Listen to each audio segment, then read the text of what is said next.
Hello, world, and welcome to the very, very first episode of Dylan Reimer's Matinee Highway. It's the only thing I love as much as performing comedy is sitting in a dark theater, ignoring people. And I just decided from now on, I'm going to start reviewing every movie that I see on the roads. My Duffins t-shirt that my girlfriend very lovingly gave me so people around the world can think that I work in a donut shop. I saw two movies this week, actually. Yesterday, I went to the Cineplex at Yonge and Eglinton. And of course, I have been double vaxxed, and I went through this rigorous screening process to get into the movie theater. Bought myself a hot dog. And I sat down and I watched CopShop, which is a movie I saw a trailer for before The Suicide Squad. And I thought it looked kind of maybe could be interesting. And frankly, there's nothing else to see.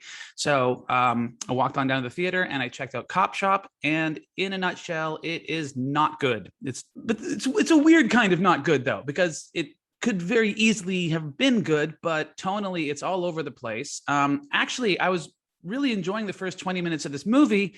And I was thinking, oh, great, I'll be the one person who actually saw CopShop in the theater. And, and then, when this thing becomes a cult classic, I can go, you know what? I saw this thing alone and I was telling everyone how great it was. But unfortunately, after about 25 minutes, it really goes absolutely fucking nowhere. I know what they're trying to do, sort of an Assault on Precinct 13 kind of thing. Or is it 16? 13. Assault on Precinct 13. Much better movie, by the way. The John Carpenter original, not the remake. Anyway, it starts out really interesting. It makes these bold stylistic choices, particularly with the music. Actually, the music was pretty consistently solid through this entire movie.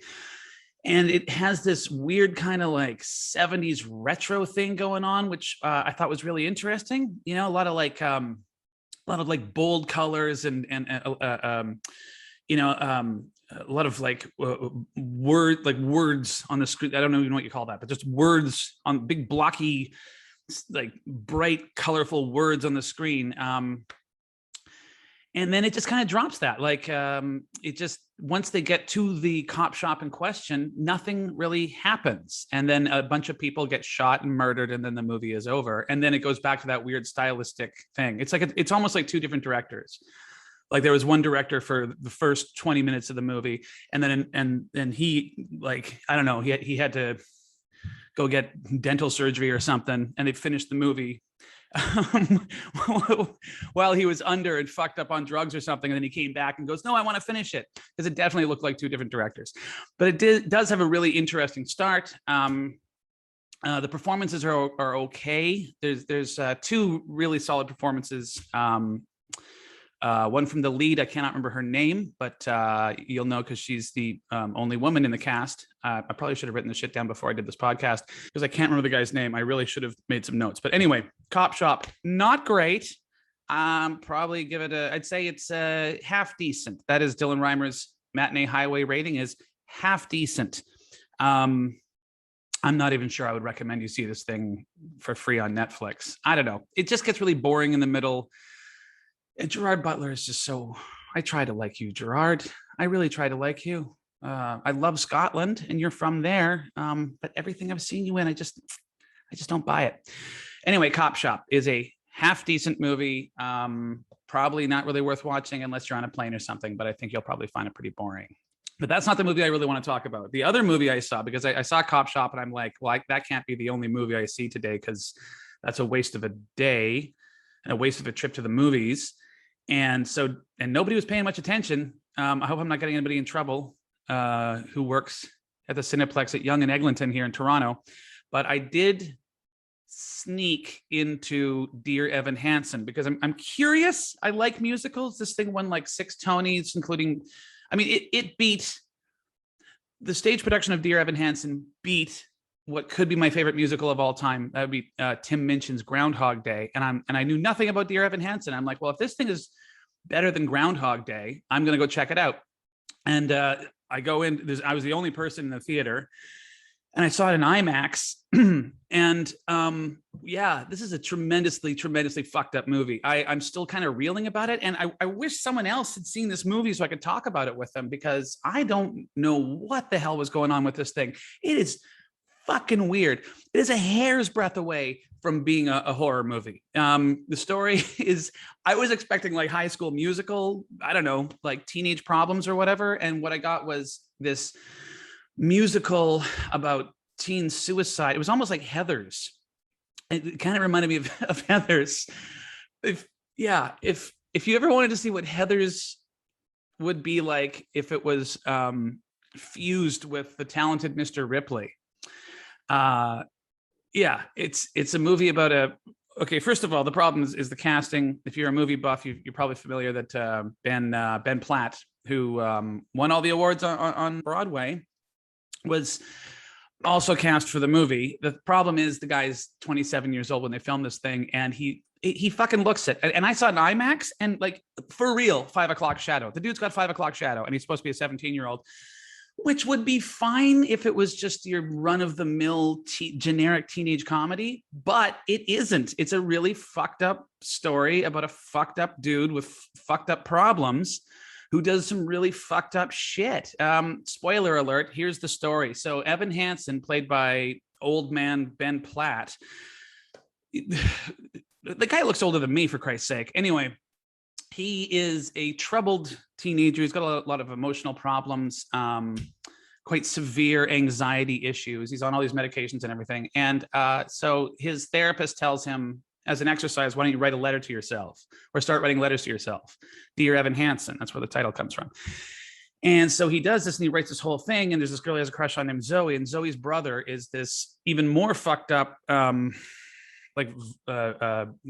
teenager with like, he's like a drug addict, and he's got all these issues, and he's given to bouts of anger. And anyway, so Evan Hansen has broken his arm by falling out of a tree, and nobody will sign his cast because he's such a dweeb, and he's like 45, and they're like, get away from me, creepy 45-year-old. Why are you here? Are you here to see your son? Is there a PTA meeting at the school, Mr. Hansen? Oh, you're a student.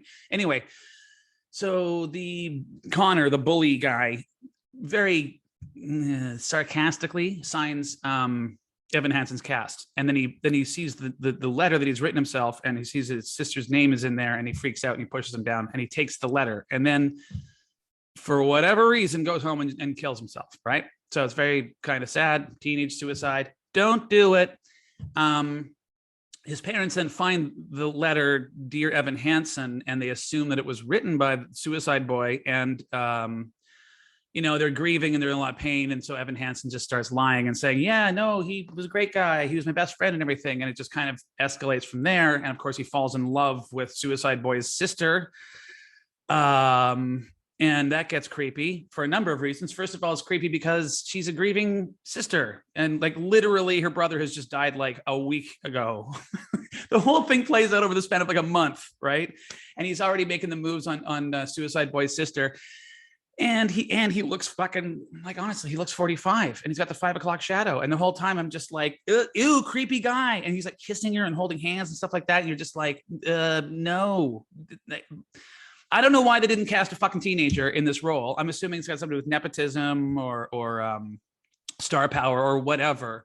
But why not just cast like a teenage actor, and then he can lip sync the fucking songs? And let's get to the songs. The songs aren't bad. The songs are pretty good. There's a couple of earworms in there. There's one called Sincerely Me, which is pretty catchy. I liked it a lot. The best song is actually sung by Julianne Moore. But okay, so here's an example of how old Ben Platt looks.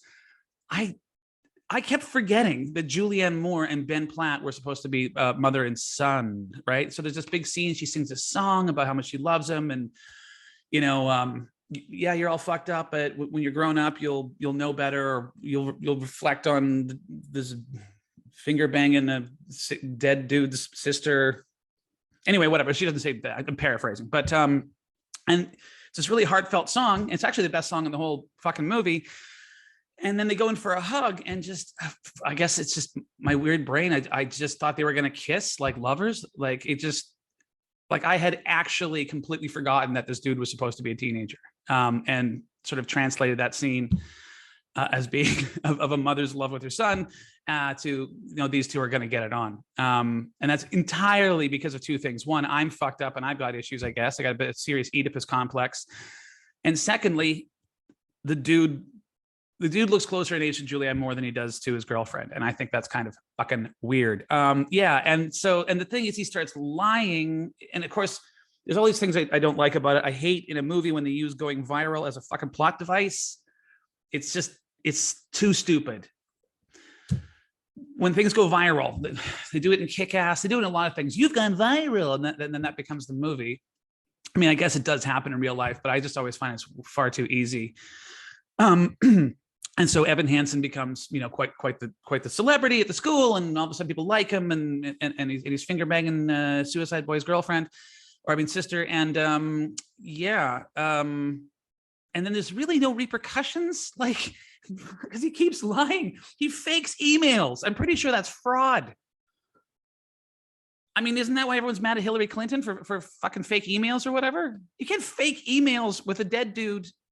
And then on top of that, there's this, the Suicide Boy fund, and they raised like 130 grand for an orchard, which is just like, that's so fucking white. Like, oh, he would love the orchard. We want to buy him an orchard. Yeah. Or how about this? How about you take that 130 grand and you give it to mental health charities, not a bunch of fucking apples lying in a field. We can go think about Suicide Boy while you eat an apple. I don't know. It's the more I talk about it, the weirder a movie it is. And I just really wish I had someone to discuss it with, because I was alone in that theater watching creepy 5 o'clock shadow guy lurking. Like Evan Hansen, it's like he's lurking. And the way he weasels his way into this grieving family, because he starts out doing it for the right reasons, or not the right reasons. He does the wrong thing for the right, whatever, he does bad things genuinely out of like pity and sympathy. But then, of course, it just escalates from there, and there's all this money, and then at the end of the fucking movie, I'm like, at some point, he's going to get up in front of the school and sing another song about redemption.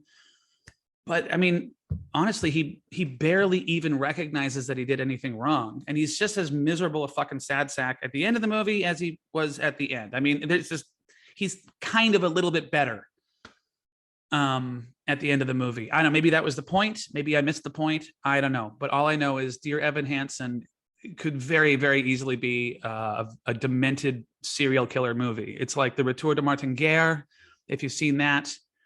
Or I think it's called The Guest. Any movie where somebody takes advantage of a grieving family for their own ends. So yeah, Dear Evan Hansen, starring the octogenarian Ben Platt. So Dear Evan Hansen, I give it a above average. That'll be Dylan Reimer's matinee highway rating. Above average. Raves Dylan Reimer. I am headlining all week at Absolute Comedy from what was it, October, first week of October. I'll be headlining at Absolute Comedy here in Toronto. Come on out, send me an email at find me on Facebook. Yeah. Go to my website, dylanreimer.com, if you want to drop me a line. Tell me whether or not you're watching this. As they say, comment down there, not on my balls, not on my balls, on the in the comment area, or don't. I don't really give a shit. I'm doing this for me, not you. It's not all about you, internet. Anyway, yeah, so thank you for listening to me talk on this inaugural maiden voyage, if you will, of Matinee Highway. I will be in Kingston next week talking about the new James Bond, and I'll be performing at Absolute Comedy in Kingston October 12th through 16th. So come out and see me there. And of course, I'm recording an album in Ottawa at the Absolute Comedy in Ottawa on October 22nd and 23rd. So make sure you come out and be part of history. Thank you for watching, and I'll see you on the side of the road. Bye-bye.